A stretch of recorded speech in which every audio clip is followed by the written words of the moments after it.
Assalamualaikum warahmatullahi wabarakatuh. Salam sehat untuk kita semua. Semoga kita semua selalu dalam lindungan Allah Subhanahu wa Ta'ala ya. Amin ya Rabbal 'Alamin. Nah, untuk kesempatan kali ini, Mimin akan membagikan satu cerita misteri. Cerita tentang santet buhul cacing apin. Santet ini terkenal di Sumatera. Santet ini akan menyerang syaraf manusia, yang mengakibatkan orang tersebut akan mengalami kelumpuhan. Seperti apa cerita selengkapnya? Mari kita mulai. Pagi itu Desi sedang sibuk memasak nasi goreng untuk anak dan suaminya untuk sarapan. Dia sangat lihai dalam memasak, apalagi masakan yang rasanya sangat enak. Sedangkan suaminya, Mas Zaki, sedang mandi untuk siap-siap berangkat kantor. Anak semata wayangnya, Desi, masih tertidur di dalam kamar. Meskipun di dalam rumahnya sudah ada pembantu, tapi kalau soal masak-memasak, selalu Desi sendiri yang memasak. Sedangkan pembantu itu bersih-bersih, nyapu, ngepel, nyuci baju, nyuci piring, dan momong Rafa, anaknya. Tapi tidak semua pembantunya yang melakukan pekerjaan rumah. Kalau ada waktu senggang, Desi pasti ikut bantu-bantu. Beberapa saat kemudian Mas Zaki pun sudah rapi dan datang menghampiri ke ruang makan. Aromanya enak banget, pasti masakannya sangat enak nih. Sudah siap kamu Mas? Tumben pagi sekali sudah rapi. Iya, soalnya nanti ada rapat pagi. Oh gitu, ya sudah, ini sarapan aja dulu Mas. Iya dek, emangnya nasi gorengnya sudah matang? Sudah Mas, sudah siap dihidangkan. Pagi itu Desi dan Mas Zaki menyantap sarapan bersama, tanpa ada anaknya. Keluarganya sangat harmonis dan tentram. Keduanya saling menyayangi dan melengkapi satu sama lain. Setelah lulus kuliah, Desi langsung menikah. Desi dinikahi oleh pacarnya yang sekarang sudah menjadi suaminya. Waktu itu Mas Zaki sudah lulus kuliah lebih dulu karena dia kakak kelas Desi. Dan saat Desi sedang kuliah, Mas Zaki sudah bekerja di salah satu perusahaan yang sekarang. Setelah menikah, Mas Zaki dan Desi langsung membeli rumah dan tidak ikut tinggal bersama dengan kedua orang tuanya. Mereka ingin hidup mandiri dengan keluarga kecil yang dibinanya. Mas, aku boleh kerja nggak? Kerja? Untuk apa? Mending kamu di rumah saja urus anak. Yang kerja biar aku, kan sudah tanggung jawab aku. Tapi aku bosan Mas, di rumah terus. Udah kamu nurut aja apa kata aku. Sudah ya, aku berangkat dulu. Iya Mas, hati-hati ya. Tak lupa sebelum berangkat pergi dari rumahnya, Mas Zaki mengecup kening Desi terlebih dahulu. Dengan mobil yang dikendarainya, Mas Zaki berangkat menuju ke kantor. Letak kantornya Mas Zaki cukup jauh dan menempuh waktu sekitar 1 jam. Pagi itu jalanan yang dilalui oleh Mas Zaki cukup ramai, lancar, tidak seperti biasanya yang selalu macet. Jadi dia tidak perlu menunggu terlalu lama akibat macet di jalanan. Sesampainya di kantor, Mas Zaki rapat bersama dengan klien penting. Sedangkan Desi di rumah. Anaknya sudah bangun pagi itu. Rafa pun segera dimandikan oleh Desi pagi itu. Rafa sudah berusia sekitar 3 tahun. Bicaranya juga sudah mulai lancar. Bun, ayah mana? Ayah sudah berangkat kerja nak tadi pagi. Setelah ini kamu makan ya. Setelah selesai memandikan Rafa, Desi langsung menyiapkan sarapan untuk anaknya itu. Rafa pun digantikan baju sama ART-nya. Desi membuatkan bubur. Karena nasi goreng buatannya tadi sudah habis, tak tersisa. Beberapa saat kemudian Desi mengajak Rafa ke halaman depan rumah sembari bermain dan menyuapi Rafa. Kamu makan yang banyak ya nak, biar cepat gede. Di sisi lain di dalam kantor, mata Mas Zaki tertuju pada klien wanita yang cantik dan dia juga mengenalinya. Ya, kliennya itu adalah Sarah. Ternyata dia menjadi klien dari perusahaan lain yang akan bekerja sama dengan perusahaan Mas Zaki bekerja. Sarah ini adalah dulu waktu kuliah teman seangkatan dengan Desi. Waktu kuliah Sarah sempat berpacaran dengan Masaki, tapi tidak lama. Karena hubungan keduanya tidak direstui oleh kedua orang tuanya Masaki. Dan akhirnya hubungan mereka kandas. Sehingga Masaki berpaling kepada Desi yang tak kalah cantik dengan Sarah. Semenjak saat itu juga hubungan Sarah dan Desi tidak baik. Mereka jadi permusuhan. Tapi semenjak lulus kuliah, Saki dan Desi menikah. Keduanya sudah tidak pernah ketemu lagi karena sudah memiliki kehidupannya masing-masing. Sarah dibawa Saki ke rumah kedua orang tuanya untuk dikenalkan. "Pak, Bu, ini Sarah, pacar aku."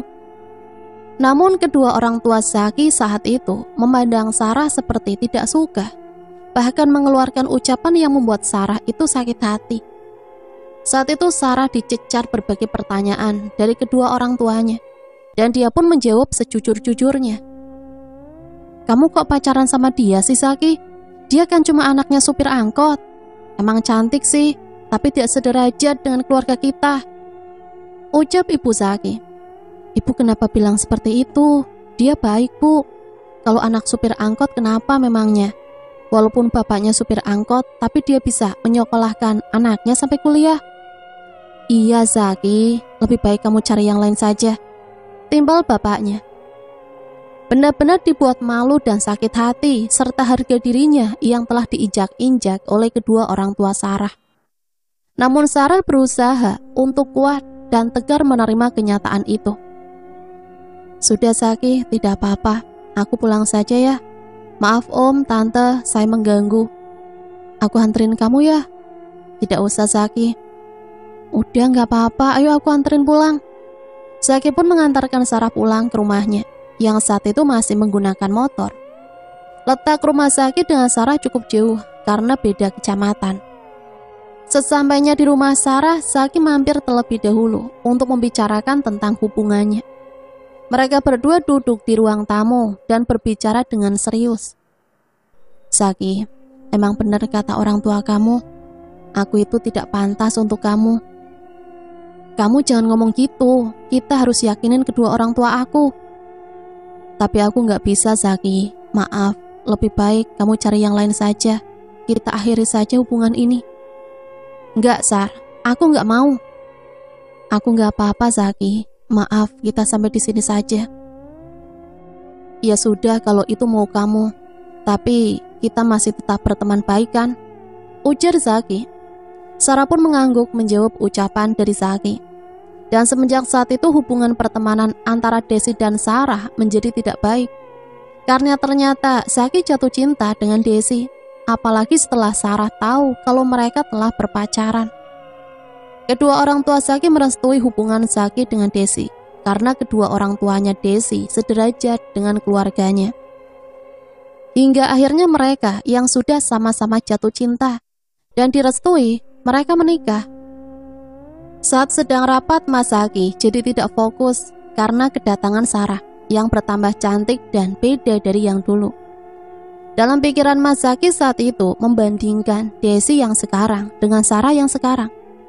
Di rumah Desi terlihat kumal, tidak secantik Sarah sekarang yang modis. Saat sedang melamun tiba-tiba saja Masaki dikejutkan dari lamunannya. Ada rekan kerja yang menepuk pundaknya. "Pak Saki, Pak." Sontak Masaki pun terperanjat dari lamunannya, dan semua mata memandang kepada Masaki. Iya, ada apa?" "Bapak kenapa melamun terus? Itu ditanya sama klien," ucap rekan kerjanya. Dengan segera Masaki menjelaskan rencana yang akan dibuat ke depannya. Meskipun sedari tadi dia melamun, tapi dia dapat menyimak apa yang sudah dibahas. Singkat cerita, saat rapat telah selesai, Saki mencegah Sarah untuk pergi. Masaki ingin berbicara terlebih dahulu di ruang rapat tadi. "Sarah, tunggu sebentar, aku mau bicara sama kamu." "Bicara apa ya?" "Sini duduk dulu." Sarah dan Masaki pun duduk berdua di dalam ruangan rapat itu. "Apa kabar, Sar? Kamu sekarang terlihat cantik sekali." "Baik kok." "Ah, bisa aja. Oh iya, kamu dengan Desi bagaimana?" "Aku sama Desi baik-baik saja kok." "Kamu sekarang sudah menikah, Sar?" Udah dulu ya, aku buru-buru, udah ditunggu di depan tuh sama rekan yang lain. Timpal Sarah. Ya udah kalau gitu, aku minta nomor HP kamu biar nanti aku hubungi kamu. Setelah memberikan nomor HP-nya kepada Zaki, Sarah pun beranjak untuk pergi. Sore itu Rafa sudah wangi dan sudah mandi. Dia menunggu kedatangan ayahnya sembari bermain-mainan robot di ruang tengah. Beberapa saat kemudian Mas Zaki pun pulang. Terdengar suara pagar garasi yang terbuka. Itu pertanda ayahnya sudah pulang. Mas Zaki pun segera menghampiri Rafa, lalu menggendong Rafa. Anak ayah sudah mandi, sudah wangi. Ayo kita main ya. Kamu main dulu sama bunda ya, ayah mau mandi dulu. Rafa pun diturunkan dari gendongannya. Mas Zaki langsung beranjak menuju ke kamar mandi. Seketika Rafa terlihat murung dan sedih karena Mas Zaki tidak mau diajak main saat itu juga. Rafa main sama ibu aja ya, ayahnya masih mandi. Ucap Desi menenangkan. Gak mau, aku maunya main sama ayah. Malam harinya terlihat Mas Zaki sedang duduk di teras rumahnya, sembari menatap layar ponsel dengan senyum-senyum sendiri. Desi yang melihat dari dalam rumah sempat curiga, karena tidak seperti biasanya. Mas Zaki seperti itu. Dengan segera Desi menghampiri ke arah Mas Zaki. Mas, kamu lagi ngapain? Tanya Desi yang mengagetkan. Sontak Mas Zaki langsung terperanjat dan menutup ponselnya dengan segera. Ada apa, Dek? Itu Rafa mau tidur sama kamu katanya. Dari tadi gak mau tidur. Ya udah nanti aku kesana. Kok nanti sih Mas? Sekarang. Dan segera Mas Zaki langsung masuk ke dalam menuju ke kamar untuk menemani Rafa tidur. Sesampainya di dalam kamar Rafa, Mas Zaki membacakan buku dongeng kepada Rafa. Dan perlahan-lahan Rafa akhirnya tertidur. Malam itu tiba-tiba saja hujan deras mengguyur, disertai dengan suara guntur, petir yang menyambar. Saat itu Desi ingin buang air kecil ke kamar mandi, namun saat dia berjalan menuju ke kamar mandi, dia melihat ke arah samping rumahnya ada sekelebat bayangan putih, melintas jelas dari hadapannya. Karena penasaran dengan bayangan putih itu, Desi melihat dari balik jendela. Saat dia membuka korden jendelanya supaya lebih jelas, tiba-tiba petir menyambar dengan keras, membuat dia terperanjat, dan bayangan putih itu menghilang. Saat dia berbalik tubuhnya hendak menuju ke kamar mandi, dia terkejut. Ada sosok wanita yang berpakaian warna putih dengan rambut yang acak-acakan. Seketika Desi berteriak, "Ada apa, Bu?" Ternyata sosok wanita itu adalah pembantunya, Biiem, yang sedang menggerai rambut panjangnya dan kebetulan memakai pakaian warna putih. Nafas Desi masih terasa sangat memburu, jantungnya terasa seperti mau copot. "Saya kira tadi kamu hantu." "Lagian ibu sedang apa? Malam-malam mengintip jendela, hujan deras gini." "Terus kamu sedang apa tadi, berdiri di depan meja?" "Aku masih cari ikat rambut, Bu, belum ketemu, lupa tadi naruhnya." "Oh gitu, saya mau ke kamar mandi dulu." Keesokan harinya, Desi tiba-tiba demam tinggi, gak enak badan, sehingga dia tidak memasak untuk Mas Zaki. Semuanya disiapkan oleh Iem, sedangkan Desi masih berbaring di kasur. Pagi itu Mas Zaki ada rapat lagi di kantor dan bertemu lagi dengan Sarah. Dia begitu sangat bersemangat melihat ada Sarah yang ikut rapat. Singkat cerita, Sarah dan Zaki semakin dekat hubungannya. Dan sekarang Sarah telah jatuh cinta kembali kepada Zaki. Begitu juga dengan Mas Zaki. Yang muncul kembali benih-benih cinta yang telah lama gugur, sekarang mekar kembali untuk Sarah. Sarah sudah mencari informasi tentang keluarganya Mas Zaki. Dan ternyata kedua orang tuanya Mas Zaki telah meninggal dunia beberapa tahun yang lalu. Karena mengalami kecelakaan saat perjalanan menuju rumahnya nenek Mas Zaki. Sehingga membuat Sarah semakin bersemangat untuk mendapatkan hatinya Mas Zaki lagi. Karena sudah tidak ada lagi yang melarangnya. Hanya ada Desi saja yang harus disingkirkan dari kehidupannya Mas Zaki. Sarah sudah pernah menikah, namun pernikahannya itu kandas. Entah sebabnya apa.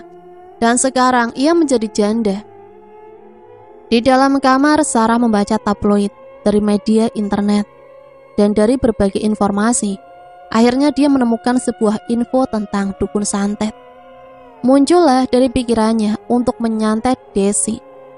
Karena Sarah masih memiliki dendam dan rasa sakit hati kepada Desi. Dan kali ini dia benar-benar ingin mendapatkan Masaki sepenuhnya. Akhirnya Sarah berniat untuk pergi ke tempat dukun santet yang sesuai dengan alamat di tabloid internet itu. Dengan mengendarai mobil miliknya, dia pergi ke rumah dukun santet bersama dengan temannya yang bernama Vika. Mereka berdua berjalan melewati jalanan tengah hutan yang sepi dan banyak sekali pohon-pohon rindang. "Kita sebenarnya mau kemana sih, Sar?" tanya Vika penasaran. "Aku mau ke dukun santet." Sontak Vika yang duduk di sebelah Sarah langsung terkejut mendengar apa yang dikatakan oleh Sarah. "Dukun santet? Kamu mau ngapain? Mau nyantet siapa? Sudahlah Sar, kamu tidak usah dendam seperti itu, gak baik, dosa." "Sudahlah, kamu diam saja, ikut saja aku, semua biar aku yang nanggung dosanya." Vika hanya bisa menggeleng-gelengkan kepalanya mendengarkan ucapan Sarah. Sarah, kamu itu sudah tua, lebih baik sadar. Ingat Zaki itu sudah memiliki anak dan istri. Kamu jangan merusak kebahagiaannya." "Aku gak peduli, pokoknya Mas Zaki harus sama aku. Maka dari itu, aku akan membuat Desi menderita. Karena dari dulu dia selalu bahagia, sedangkan aku hidupnya selalu menderita." "Terserah kamu Sar, percuma juga aku nasihatin kamu, pasti gak akan didengarkan." "Makanya sudah kamu diam saja, tidak usah banyak bicara. Katanya kamu mau bantuin aku." "Bantu sih bantu, tapi bukan dengan cara santet menyantet juga dong Sar." Seketika mereka berhenti di tengah jalan karena mobil yang mereka tumpangi itu mogok di tengah hutan. "Duh, kenapa sih ini mobil? Pakai mogok segala. Aku gak tahu soal mesin lagi." "Tuh kan Sar, kamu itu gak boleh berbuat jahat. Makanya ada saja kendalanya." Mereka terdiam di dalam hutan berduaan tanpa bisa apa-apa. Karena mereka bingung mau minta bantuan sama siapa. Apalagi sudah di tengah hutan dan tidak ada sinyal sama sekali. Hingga mereka di tengah hutan itu sampai larut malam, berharap ada orang lain yang lewat untuk meminta bantuan. Malam itu suasana sangat mencekam dengan hembusan angin kencang dan suara sautan hewan buas yang membuat bulu kuduk merinding. Ditambah lagi saat mereka tengah duduk di samping mobil, betapa terkejutnya mereka melihat sosok wanita yang duduk di atas pohon. Wanita itu mengenakan pakaian berwarna putih lusuh dengan tatapan tajam, bola mata berwarna putih, serta rambut acak-acakan dan wajahnya hancur penuh darah. Sarah dan Vika begitu sangat ketakutan dan bingung harus berbuat apa. Tubuh mereka gemetaran, keringatan dingin, lengket melekat di tubuh dengan nafas yang memburu. Tidak hanya itu, mereka juga mendengarkan ada langkah kaki menuju ke arahnya. Suara itu terdengar sangat jelas, namun saat mereka lihat, tidak ada siapa-siapa di belakangnya. Tiba-tiba saja di hadapan mereka ada sosok pocong yang berdiri dengan wajah menyeramkan. Menatap ke arah mereka, tatapan mata yang melotot, wajah gosong, dan mulut yang terbuka lebar menganga. Seketika mereka berdua berteriak karena tidak kuat melihat sosok-sosok yang menyeramkan itu. Hingga akhirnya Sarah dan Vika pun pingsan sampai pagi hari. Keesokan harinya Sarah mencoba menghidupkan mesin mobilnya. Dan saat dinyalakan, anehnya mesin mobil itu bisa nyala sendiri. Mereka pun melanjutkan kembali perjalanan menuju ke rumah dukun santet. Sekitar 20 menit akhirnya mereka sampai juga di sebuah rumah yang berdiri sendiri di tengah hutan. Bangunan rumah yang terbuat dari kayu jati. Dengan segera Sarah dan Vika menyambangi rumah Mbah Cokro. Terlihat Mbah Cokro tengah duduk di depan terasnya. "Permisi Mbah," ucap Sarah. "Saya sudah tahu kedatangan kalian ke sini. Ayo silakan masuk." "Sar, kita pulang saja ayo. Aku takut ah." "Udah ayo masuk ke dalam." Mereka pun masuk ke dalam rumahnya Mbah Cokro. Terlihat di dalam rumahnya berinterior serba hitam dengan banyak hiasan dinding. Benda-benda keramat yang terpajang, ada keris boneka pocongan, jerami, dan sebagainya. Membuat Sarah dan Vika ketakutan, tapi Sarah tetap dengan pendiriannya datang ke rumah Mbah Cokro. "Silahkan duduk," ucap Mbah Cokro mempersilahkan. "Saya datang ke sini mau membuat seseorang menderita, bahkan sampai mati, Mbah. Karena saya sakit hati selama ini." "Apa kamu membawa syaratnya?" "Apa syaratnya, Mbah?" "Foto target, beserta dengan nama target dan nama bapak target." "Sudah, Mbah." Sarah sudah mempersiapkan semuanya terlebih dahulu karena dia mendapatkan informasi dari kabar tabloid itu.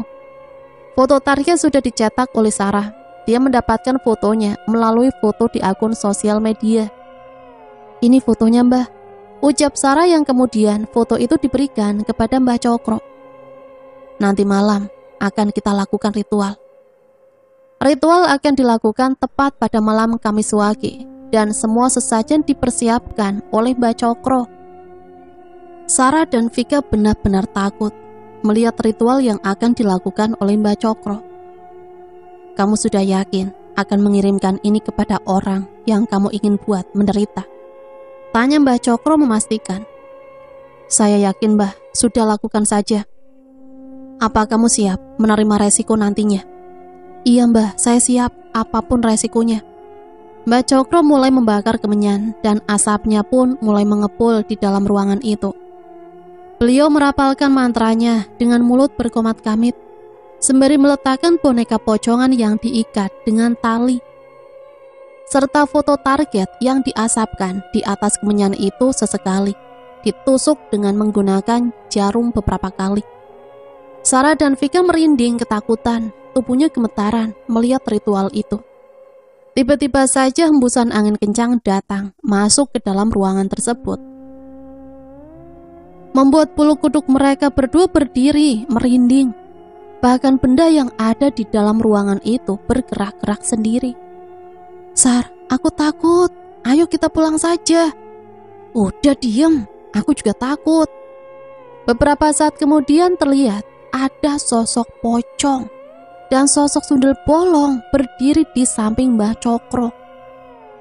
Sontak Vika melihat sosok itu yang menyeramkan langsung pingsan, sedangkan Sarah masih tetap melihat meski dengan perasaan yang takut. Apalagi kedua sosok itu menyeramkan, menatap tajam ke arahnya, serta mengeluarkan bau yang sangat menyeruak di dalam hidung. Mbah Cokro terlihat sedang berbicara dengan kedua sosok itu. Sarah gemetaran, nafasnya memburu, tangannya dingin, wajahnya pucat pasi. Apalagi dia belum makan sejak kemarin. Keringat dingin bermunculan. Beberapa saat kemudian sosok itu pun menghilang dan kondisi kembali normal. Mbah Cokro menghentikan ritualnya itu, lalu membungkus sebuah raja yang bertuliskan Arab nama target yang dibungkus dengan kain mori dan beberapa cacing di dalamnya, serta ada jarum tajam. Mbah Cokro memberikan bungkusan kecil itu kepada Sarah. "Bawa bungkusan ini dan letakkan di bawah kasur target. Jangan sampai ada yang melihat. Bagaimanapun caranya, letakkan buhul ini tepat pada malam Selasa Kliwon," ucap Mbah Cokro. "Baik, Mbah, saya mengerti." "Bangunkan itu temanmu. Baru lihat sosok itu saja sudah pingsan." Dengan segera Sarah membangunkan Vika yang belum sadar. Vika, bangun!" ucapnya sembari menggerak-gerakkan tubuhnya. Beberapa saat kemudian akhirnya Vika pun terbangun, namun masih dalam keadaan linglung. Malam itu juga Sarah berpamitan untuk pulang kepada Mbah Cokro dan memberikan sebuah amplop coklat yang berisi uang mahar untuk beliau. Singkat cerita, dini hari mereka berdua pulang dengan melewati jalanan tengah hutan. Di perjalanan mereka merinding karena benar-benar gelap dan hanya sorot lampu mobilnya saja yang menerangi jalan depan. Tiba-tiba di hadapan jalan ada sosok pocong yang berdiri menatap mobil mereka. Sontak Sarah mengerem mobilnya secara mendadak. "Ada apa sih, Sar? Kok berhenti mendadak?" "Lihat tuh di depan," ucap Sarah dengan ketakutan. Vika menatap ke arah depan dan mereka benar-benar merinding ketakutan tengah malam di dalam hutan, ditampakkan sosok menyeramkan. Namun beberapa saat kemudian sosok itu perlahan menghilang dengan meninggalkan kepulan asap. Sarah melanjutkan kembali perjalanannya supaya segera sampai di rumah. Akan tetapi tiba-tiba saja dia mencium aroma yang menyeruak di dalam hidung. Sarah mencium aroma bau bangkai dan bau kembang-kembangan. Bulu kuduknya pun langsung berdiri dengan wajah memucat serta ketakutan. Di lain sisi, Desi yang tengah sakit itu tiba-tiba dia bermimpi buruk. Dia bermimpi Desi sedang berada di dalam kuburan. Dan dia dikejutkan kedatangan sosok pocong yang menatap tajam ke arahnya. Dengan kedua matanya yang melotot. Sontak Desi terperanjat ketakutan. Dia berteriak-teriak, tapi tidak ada yang menolongnya. Tubuhnya terjatuh ke dalam galian tanah kuburan dan masuk ke dalam saat dia berjalan mundur. Sontak Desi teriak ketakutan hingga akhirnya dia terbangun dengan keringat yang bercucuran dan nafas yang tidak beraturan. Iem yang sedang bermain dengan Rafa di ruang tengah mendengar cerita Desi langsung masuk ke dalam kamar. "Kenapa, Bu? Ada apa?" tanya Iem cemas. "Ambilkan saya air putih," ucap Desi dengan nafas yang masih terasa ngos-ngosan. Dengan segera Iem beranjak pergi ke dapur untuk mengambilkan air putih. Beberapa saat kemudian Iem datang membawakan minuman untuk Desi. Desi segera meneguk air putih itu dengan perlahan-lahan. "Tadi ibu kenapa kok teriak-teriak?" Enggak apa-apa kok." Semakin hari semakin aneh kelakuannya Masaki berubah kepada Desi dan tidak peduli, bahkan tidak perhatian lagi dengan Desi. Membuat dia merasakan ada sesuatu dalam rumah tangganya itu. Sekarang Masaki lebih suka di luar rumah daripada di rumah berkumpul dengan keluarganya. Suatu ketika Masaki pulang ke rumah dengan membawa Sarah. Sontak Desi sangat terkejut dengan kedatangannya Sarah. "Loh, Mas, kok bisa kamu sama Sarah?" tanya Desi keheranan. "Iya, ini katanya Sarah mau ketemu sama kamu. Dia klien kerja aku di kantor." "Oh gitu, kok kamu gak pernah cerita sama aku, Mas?" "Iya, aku lupa," jawabnya beralasan. Padahal Masaki sudah menjalin hubungan terlarang dengan berpacaran dengan Sarah.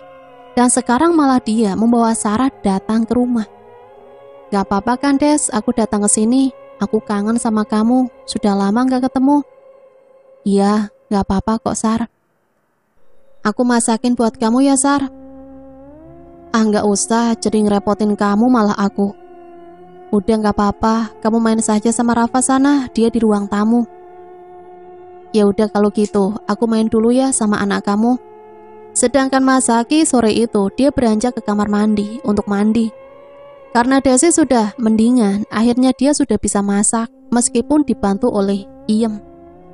Dan saat itu juga menjadi kesempatan Sarah untuk masuk ke dalam kamar Desi pada saat semua sedang sibuk. Dia sudah menyiapkan buhul yang diberikan oleh Mbak Cokro untuk diletakkan di bawah kasur. Kebetulan Sarah datang ke rumah Desi sesuai dengan rencana, yaitu hari Selasa Kliwon.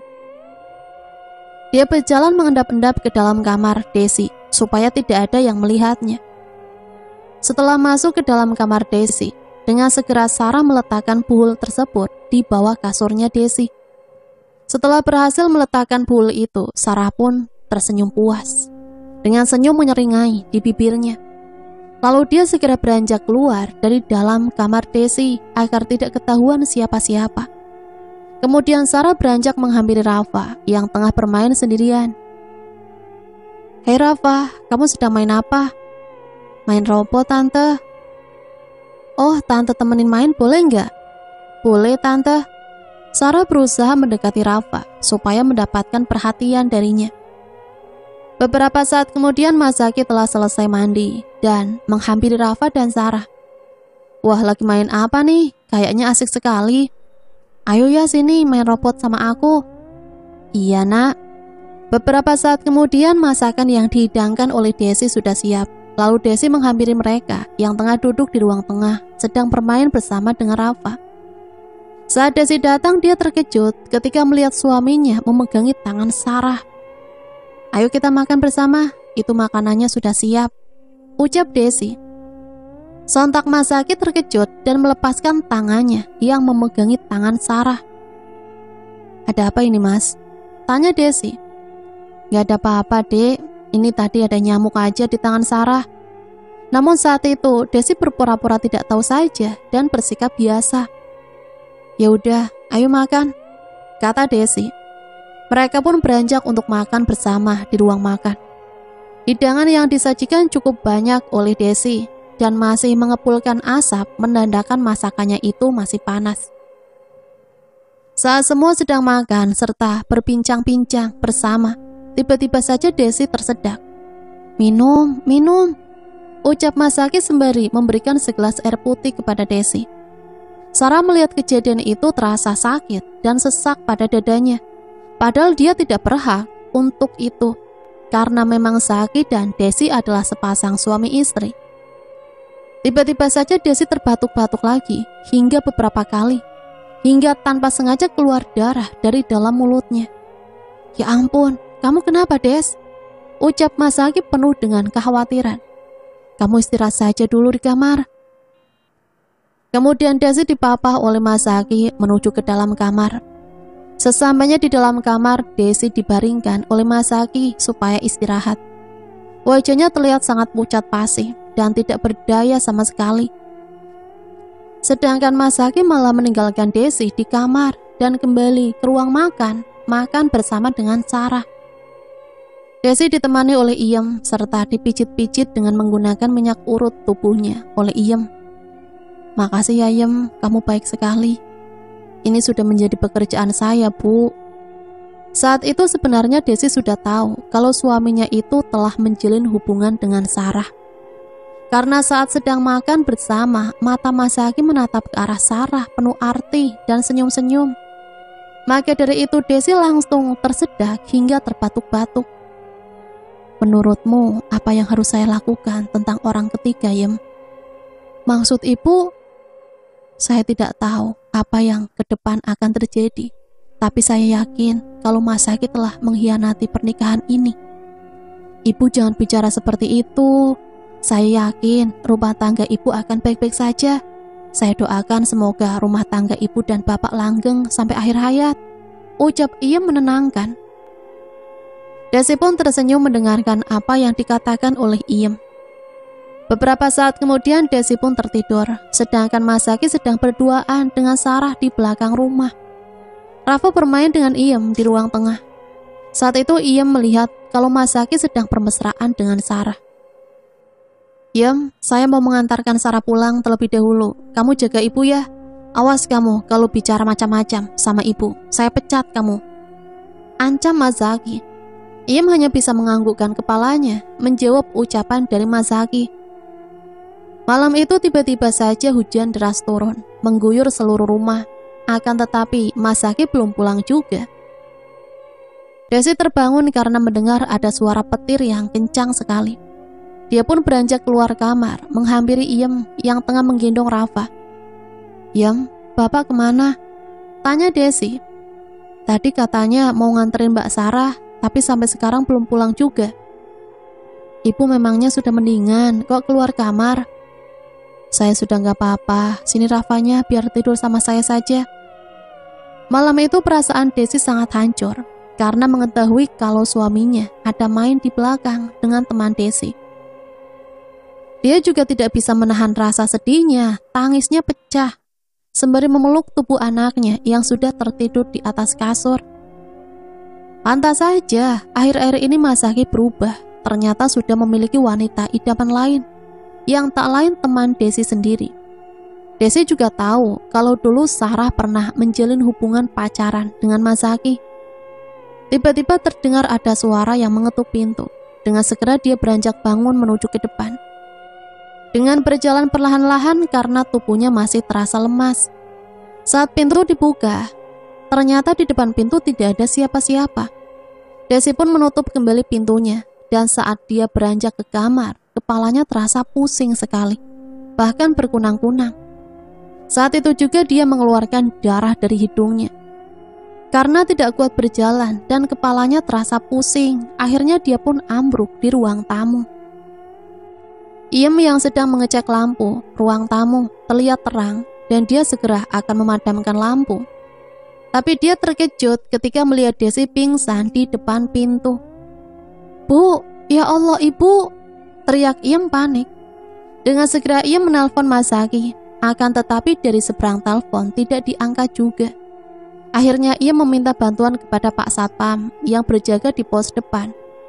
Desi dipapa oleh Iem dan Pak Satpam ke dalam kamar.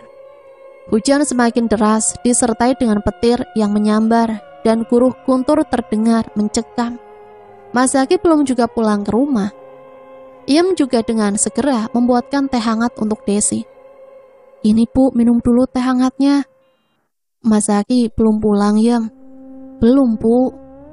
Desi meneguk teh hangat tersebut dengan perlahan-lahan hingga tinggal setengah gelas.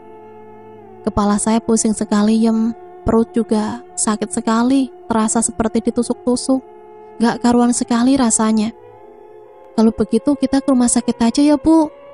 "Tidak usah, Iem. Nanti Rafa sama siapa?" "Nanti Rafa biar sama Pak Satpam." "Gak usah, nanti mending kamu telepon dokter saja, suruh datang ke rumah." "Oh iya Ibu, baik." Pagi itu ia menghubungi dokter pribadi untuk datang ke rumah. Beberapa saat kemudian dokter itu pun datang ke rumah untuk memeriksa Desi. Setelah diperiksa, dokter mengatakan kepada Desi kalau dia tidak menderita sakit apa-apa. "Ibu sehat, tidak apa-apa, tidak terdeteksi sakit pada tubuh ibu. Hanya kecapean saja, nanti saya berikan vitamin." "Tapi saya merasakan sakit dok pada kepala dan perut saya." "Ya sudah, nanti saya kasih ibu sakit kepala." Setelah itu dokter pun kembali pergi dari rumah Desi. Desi mencoba menghubungi suaminya, namun tetap saja tidak diangkat sama sekali oleh Zaki. Siang itu Desi merasakan sakit sekali pada perutnya yang teramat. Bahkan tiba-tiba saja perutnya itu semakin membuncit, membesar. Dia terus merintih, meronta-ronta kesakitan pada bagian perutnya. Bahkan dia sampai meremas-remas perutnya sendiri dengan kencang karena tak kuat menahan rasa sakitnya. "Iem, Iem!" teriak Desi. Dengan segera Iem pun datang menghampiri Desi. "Ya Allah Bu, kenapa perut ibu semakin membesar seperti itu?" Sore itu akhirnya Masaki pun pulang ke rumah. Dia nampak terkejut dengan apa yang terjadi dengan Desi. "Kamu kenapa Dek? Kenapa bisa seperti ini?" "Dari mana saja kamu Mas? Selama ini ditelepon gak diangkat-angkat." Namun Masaki tidak menjawab pertanyaan dari Desi sama sekali. Kemudian sore itu juga dengan segera Desi dibawa ke rumah sakit oleh Masaki. Sesampainya di rumah sakit, Desi langsung diperiksa oleh dokter. Kata dokter, Desi tidak menderita sakit apa-apa. Sakit Desi pun semakin parah.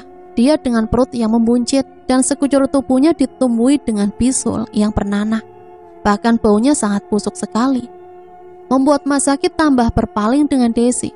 Dia lebih suka pergi keluar rumah dan menemui Sarah. Mereka selalu bertemu di hotel. Bahkan Masaki dan Sarah juga melakukan hubungan seperti suami istri yang sangat terlarang. Meskipun Sarah seorang janda dan sudah pernah menikah, tapi dia belum juga memiliki anak. Sehingga Sarah, wanita perebut suami orang itu, tambah gatel. Diajak berhubungan ya tentu mau-mau saja. Apalagi melakukan itu bersama dengan seseorang yang dicintainya. Dia tidak peduli sama sekali dengan Desi yang sedang melawan sakit yang dideritanya itu. Semenjak ada Sarah, perhatiannya berubah kepada Sarah tanpa peduli dengan istri sahnya. Di sisi lain, Zaki yang main belakang dan menyakiti hati istrinya. Desi terus meronta-ronta kesakitan yang teramat. Tubuhnya semakin kurus dengan perut yang membuncit karena tidak nafsu untuk makan sama sekali. Akhirnya kedua orang tua Desi yang mengetahui kalau Desi tengah sakit-sakitan, mereka datang ke rumah Desi untuk menjaga dan merawat karena suaminya sama sekali tidak peduli dengan Desi. Dia selalu dipaksa makan oleh ibunya karena paksaannya itu Desi mau makan. Kamu makan ya, Des, biar cepat sembuh. Kasihan anak kamu, masih butuh perhatian kamu juga. Gak usah pikirin Zaki, dia itu sudah jahat sama kamu. Enggak, Bu, aku mual, enggak nafsu makan. Ibu ini kasihan sama kamu loh. Lihat keadaan kamu sekarang seperti ini, ucap ibunya. Mungkin sudah takdirnya aku seperti ini, Bu. Hidupku juga mungkin tidak akan lama. Jangan ngomong seperti itu. Ini kamu makan ya? Iya, Bu, tapi sedikit saja. Tapi beberapa saat setelah makan, tiba-tiba saja perut Desi terasa mual, bahkan terbatuk-batuk.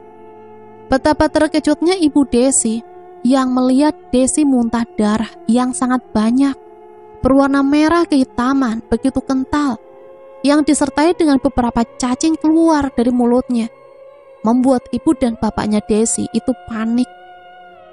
Setiap malam Desi selalu melihat ada bayangan-bayangan hitam di dalam kamarnya, dan dia juga mencium aroma yang sangat busuk sekali, serta bau kembang-kembangan. Terdengar suara wanita yang bersenandung dari balik jendela kamarnya. Tidak hanya itu, sosok bayangan hitam itu juga berubah menjadi sosok yang menyeramkan. Sosok pocong itu menatap tajam ke arah Desi dengan mulut yang menganga dan wajahnya yang gosong, serta baunya yang sangat anyir serta busuk sekali. Sontak dia terperanjat, ketakutan hingga teriak-teriak. Mendengar teriakan dari Desi, beberapa saat kemudian kedua orang tuanya yang menginap di rumah Desi segera datang ke kamar untuk melihat apa yang terjadi. Ada apa, Des? Kenapa kamu teriak-teriak tadi? Tanya ibunya. Nafas Desi masih terasa tidak beraturan saat ditanyai oleh ibunya. Tadi ada sosok pocong, Bu. Di mana, Des? Kamu pasti halusinasi, Des. Kamu kan masih sakit. Bener, Bu. Sudah, kamu istirahat saja. Pasti kamu kecapean. Malam itu Desi segera memejamkan kedua matanya, berharap segera tidur. Namun tetap saja tidak bisa, karena ia mendengar ada suara gaduh yang entah dari mana asalnya. Tapi dengan jelas di telinga Desi, banyak orang yang berkerumun, yang berdebat. Tiba-tiba terdengar suara ledakan dari atap rumahnya yang disertai dengan hujan deras. Sungguh sangat mencekam, perasaannya pun tambah tidak karuan sekali saat itu. Dia ketakutan serta merinding, kedinginan yang disusul sakit pada bagian kepalanya. Di balik matanya yang berkunang-kunang karena pusing, dia melihat samar-samar di hadapannya ada sosok sundel bolong. Sosok itu tertawa, menyeringai, menghadap ke arah Desi dengan wajah hancur penuh darah. Di tengah tubuhnya berlubang penuh dengan darah yang mengalir. Sontak dia semakin ketakutan serta menahan rasa sakitnya itu, membuat dirinya itu seperti orang gila yang berteriak-teriak. Hingga sampai akhirnya dia pingsan karena tidak kuat menahan rasa sakit kepalanya itu, dan tidak kuat melihat sosok itu. Desi pingsan sampai pagi hari. Sedangkan Mas Zaki sudah beberapa hari ini tidak pernah pulang sama sekali ke rumah. Desi menjadi lebih sering melamun dengan pandangan yang kosong dan kadang menangis, kadang tertawa sendiri seperti orang gila. Bahkan dia juga sudah lupa dengan anaknya. Dia terus merintih kesakitan dan memukul-mukul perutnya sendiri yang terasa sakit, serta kepalanya yang selalu sakit secara tiba-tiba. Bisul-bisul yang ada di tubuhnya itu semakin parah, semakin besar dan memecah dan mengeluarkan bau busuk yang sangat menyengat. Mas Zaki dan Sarah selalu berfoya-foya dan berjalan ke sana kemari berdua. Seperti sudah dipengaruhi oleh Sarah, pikirannya Mas Zaki. Karena terlalu cinta dengan Sarah, akhirnya Mas Zaki melupakan anak dan istrinya. Karena tidak tega melihat keadaan Desi yang semakin memburuk, itu akhirnya bapaknya mencarikan orang pintar. Beliau memiliki teman yang kebetulan mengetahui tentang hal klinik dan supranatural seperti itu. Pak Joko namanya. Pak Joko datang ke rumahnya Desi untuk menerawang apa yang sebenarnya terjadi dengan Desi. Astagfirullahalazim, ucap Pak Joko sembari menggeleng-gelengkan kepala. Ada apa dengan anak saya, Pak? Tanya bapaknya Desi. Anakmu itu telah diguna-guna. Siapa yang tega mengguna-guna anak saya? Kamu tidak perlu tahu. Yang penting sekarang kesembuhan anakmu sekarang. Dengan perlahan-lahan Desi pun memberontak, berteriak-teriak, merintih. Yang kemudian kedua mata Desi terbelalak, melotot menatap tajam ke arah Pak Joko. Wahai makhluk Tuhan yang ada di dalam tubuhnya orang ini, keluar kau. Tidak mau, saya harus menyiksa orang ini sampai mati, ucap sosok yang ada di dalam tubuh Desi. Keluar atau akan saya bakar. Namun Desi terus memberontak tanpa ampun. Pak Joko terus membacakan ayat-ayat suci Al-Quran supaya sosok yang ada di dalamnya itu kepanasan dan tersiksa. Hembusan angin kencang masuk ke dalam kamar, membuat gorden kamar bergoyang. Namun sangat kencang dan perlahan-lahan kaca lemari retak dengan sendirinya, membuat kedua orang tua Desi yang menyaksikan itu merinding. Sementara Desi terus meronta-ronta ke sana kemari, tubuhnya yang dipegangi oleh bapak Desi dan satpam. Perutnya Desi semakin membesar, seperti akan meluluh lantahkan semua isi yang ada di dalam perutnya. Pak Joko terus membacakan doa-doa hingga tubuhnya sampai bercucuran keringat karena bertarung dengan sosok yang ada di dalam tubuh Desi. Sekujur tubuh Desi yang penuh dengan bisul-bisul itu memecah. Dan yang lebih menjijikannya lagi, yang keluar dari bisulnya itu cacing-cacing yang baunya sangat busuk. Karena tak kuat dengan bau busuknya itu, akhirnya bapaknya Desi dan satpam melepaskan genggamannya pada tubuh Desi. Dan beberapa saat kemudian Pak Joko memegangi perut Desi yang semakin membesar. Tolong siapkan telur, ucap Pak Joko. Ibunya Desi dengan segera beranjak ke dapur untuk mengambilkan telur. Beberapa saat kemudian ibunya pun kembali membawakan telur. Kemudian telur tersebut dioleskan oleh Pak Joko pada perut Desi yang semakin membesar. Dengan terus membacakan ayat-ayat suci Al-Quran, Desi merintih, berteriak. Setelah selesai mengoleskan telur tersebut pada perutnya Desi, kemudian perlahan-lahan perut Desi mulai kempes. Bersamaan dengan itu, sosok yang ada di dalam tubuh Desi pun keluar dengan sendirinya. Dan dia ambruk, pingsan karena kelelahan melawan sosok yang ada di dalam tubuh sedari tadi, merintih kesakitan. Dan telur tersebut langsung dilempar, dipecahkan oleh Pak Joko.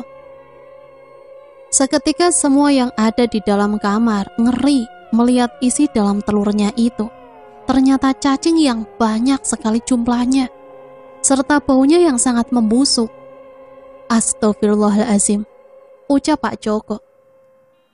Desi telah disantet seseorang, dan santet yang dikirim itu jenis santet buhul cacing apin. Santet ini yang akan membuat si target menderita, sakit, dan perlahan-lahan mati, ucap Pak Joko. Siapa yang mengirimkan ini, Pak? Tanya ibunya Desi. Kalian tidak perlu tahu. Yang penting sekarang dia sudah membaik dari sebelumnya.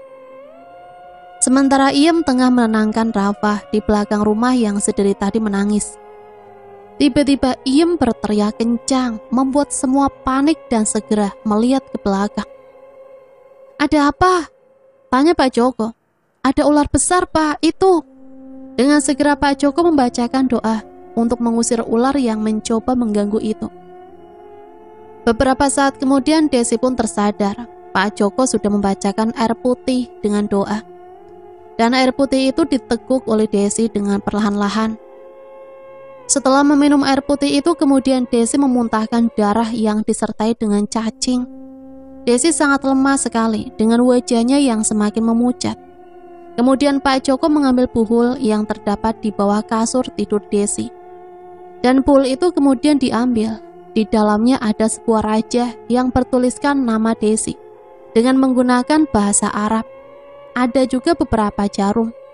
Lalu buhul tersebut segera dibakar oleh Pak Joko di halaman rumahnya. Hembusan angin kencang datang membuat suasana saat itu semakin mencekam. Daun-daun di atas pohon gugur berjatuhan. Dengan dibacakan ayat-ayat suci Al-Quran, dan buhul itu terbakar menjadi abu. Setelah itu Pak Joko memberitahu cara untuk menangkal ilmu hitam pada diri Desi dan rumahnya. Siapkan 3 daun sirih. Yang satu tumbuk lalu diletakkan di dalam air yang digunakan untuk mandi. Yang satu lagi tumbuk dan campur dengan air lalu dicipratkan ke seluruh rumah. Dan sisanya direbus, airnya diminum. Ucap Pak Joko. Kamu juga harus bertaubat, mendekatkan diri kepada Allah Subhanahu wa Ta'ala agar selalu dapat lindungannya, imbu Pak Joko. Dengan segera Ibu Desi menyiapkan 3 daun sirih yang ditumbuk dan dimasukkan ke dalam bak mandi. Dan satu lagi dicampur dengan air yang dicipratkan ke sekeliling rumahnya. Dan sisanya direbus dengan air, kemudian air rebusan daun sirih itu segera diminum oleh Desi. Sementara itu Mas Zaki yang akan berlibur dengan Sarah berada di perjalanan mengalami kecelakaan. Mobilnya tabrakan beruntun hingga mobil ringsek. Sarah meninggal dunia di tempat dengan tubuh yang berlumuran darah. Sedangkan Mas Zaki dirawat di rumah sakit. Mas Zaki meminta maaf kepada Desi atas kesalahannya selama ini. Desi sudah memaafkan Mas Zaki, dan sekarang Desi sudah sembuh seperti semula.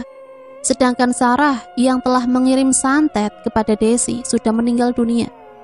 Akhirnya Desi tahu siapa yang telah mengguna-guna dirinya. Waktu itu Sarah dan Vika datang ke pedalaman Sumatera, ke tempat dukun santet itu. Dan dia menggunakan santet cacing abin yang sangat ganas untuk Desi. Namun karena Desi memiliki iman yang kuat, maka dia dapat disembuhkan. Mas Zaki dan Desi akhirnya bisa bersatu kembali, karena semua itu akibat Sarah yang membuat rumah tangganya hancur. Dan sekarang Mas Zaki sudah bertobat. Mereka lebih mendekatkan diri kepada Allah Subhanahu wa Ta'ala. Keluarganya Desi sudah kembali harmonis seperti dulu tanpa adanya gangguan orang ketiga. Semoga kita selalu dalam lindungan Allah Subhanahu wa Ta'ala ya, dan dijauhkan dari hal-hal yang demikian. Pertebal iman kita, perbanyak ibadah. Jangan pernah berniat untuk menggunakan ilmu hitam, karena itu perbuatan yang sangat dibenci Allah. Sampai di sini Mimin pamit undur diri, mohon maaf apabila banyak salah kata. Akhirul kalam, wassalamualaikum warahmatullahi wabarakatuh.